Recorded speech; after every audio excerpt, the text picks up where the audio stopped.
here I'll show just real quick, kind of continuation of the automatic stuff, which is hopefully going to land pretty soon too. And I want to call out Luke, Chris, and Nate for helping me with figuring out the migration effectively for it. It's going to require sort of an API breaking change in our node layer, and we want to make sure it doesn't result in, even for folks with old clients, any breakage. So I think we've got it. We're going to test it on Playground, maybe even today, but I think we've got it. At least it works locally now. So again, this is the automatic work. So basically we're trying to make it so that you're always in automatic mode. We always incorporate all of the user inputs into visualization. We try and retain them over time too, but every new change. So for example, when you add a new field for a query, it will be incorporated into the chart. So I'll just build a quick one just to show maybe a new example here. My screen so I can see a little bit better. So I'll just add, this is a custom visualization now. If I were to, say add quarter, but really I wanted to, group by this status piece too, and put quarter as a means for coloring it. We still retain the data labels here, but quarters maybe not so useful actually as a legend item if I want to go and swap this out.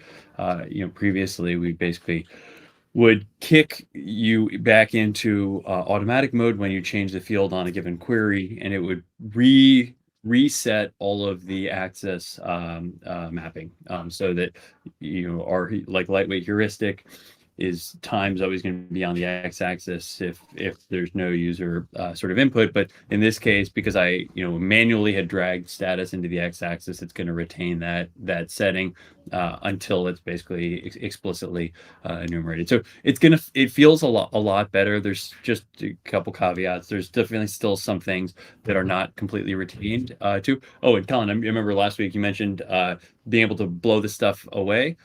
So like blowing we do have the ability to blow away Vis Config. It actually it doesn't actually really work right now as it is too, but it's a part of a completely separate sort of refactor of the lifecycle for Viz, and sort of a fixing of the types. We're actually going to fix that too, and basically be able to actually completely wipe away the stuff. So will happen in two sort of separate changes, but that will work or start to work now as well. That's great. Do we want to surface that, do you think, a little bit like closer to the Viz editor? Or I think it wouldn't be crazy to have almost somewhere even in I think we're going to want, I guess maybe also too is like worth calling out, like there's a slight refactor of the quick charts.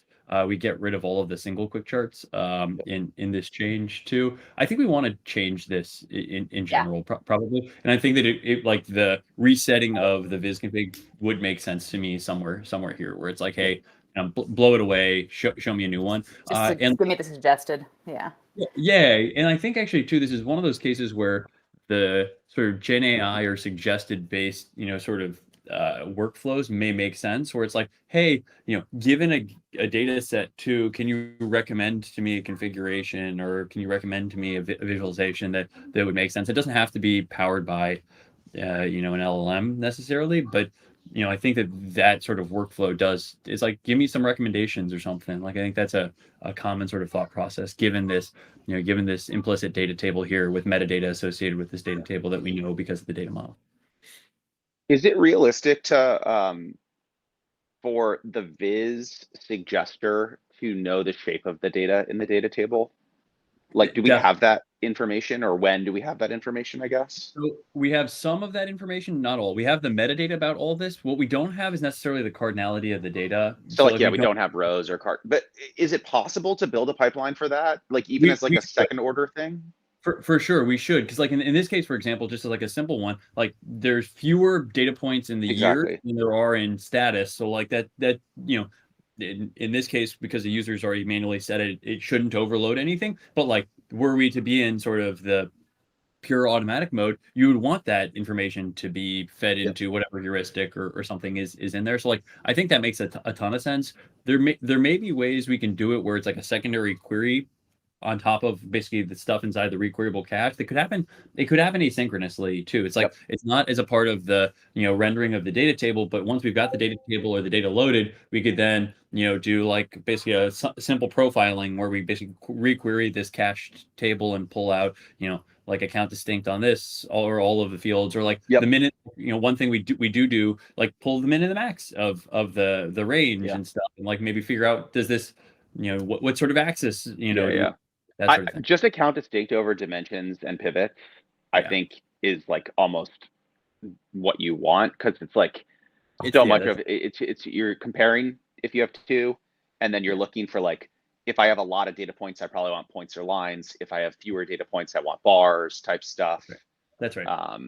But yeah, I don't think you need much metadata. It's really just cardinality probably.